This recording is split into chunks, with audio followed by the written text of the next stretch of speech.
এই তো আপনি জিহাদের যা বলতে বলছেন, আর মার্কারি পেলে ডাক দিয়ে রাখছে।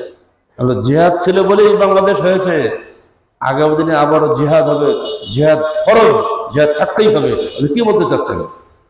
উল্টো ধমক খাইছে আমার কাছে।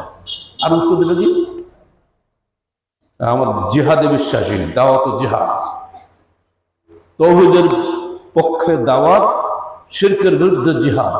এই মুসলমানের রক্তের সঙ্গে বেশি আছে। জিহাদ ছাড়া কোশ্চেন তৌহিদ কায়েম হতে পারে না।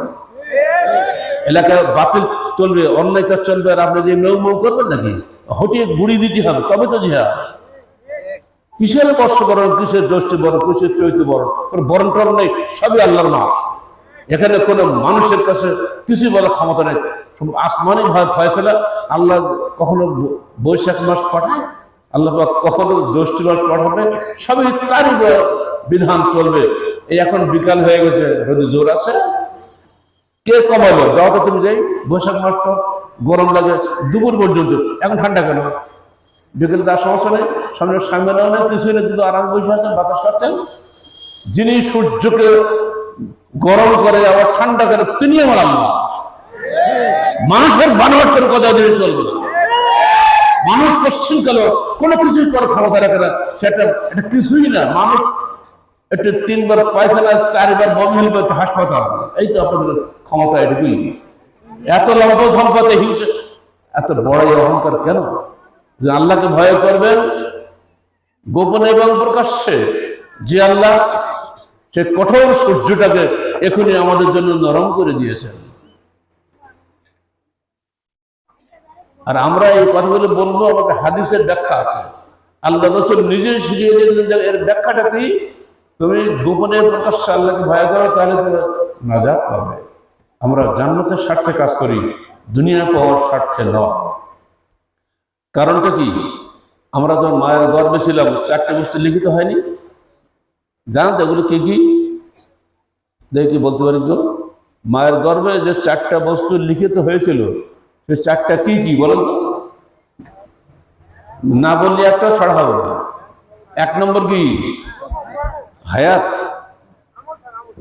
আরে আল্লাহর বান্দা বলুন, আয়ুষ্কাল। 1 নম্বর আজাল, 2 নম্বর আমল, 3 নম্বর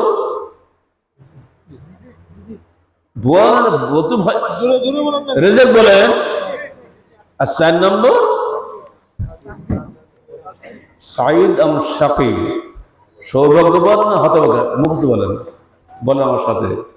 আজাল, সবাই বলেন, কেউ চুপ থাকেন না।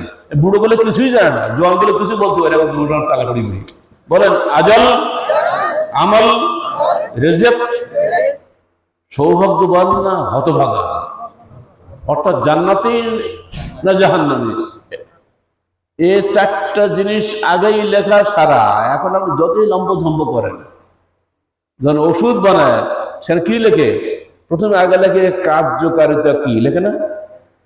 গায়ে লেখা থাকে না কাগজে। আপনি যদি কলেরার ওষুধ যদি জ্বরে খান, সারবে? জ্বরের ওষুধ যদি কলেরা সব খেয়ে পায়খানা চলে উঠতে পারবে না, ওখানে শেষ।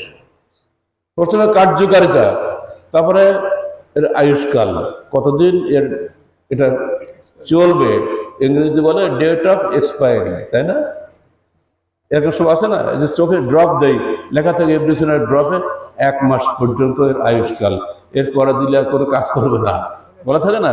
আমাদের দেহর যন্ত্রটা ঠিক ওইভাবে আল্লাহ 4টা জিনিস ফিট করে দিয়েছেন। এর বাইরে আমি যেতে পারবো না। যদি এক্ষুনি আমার আয়ু শেষ হয়ে যেতে থাকে,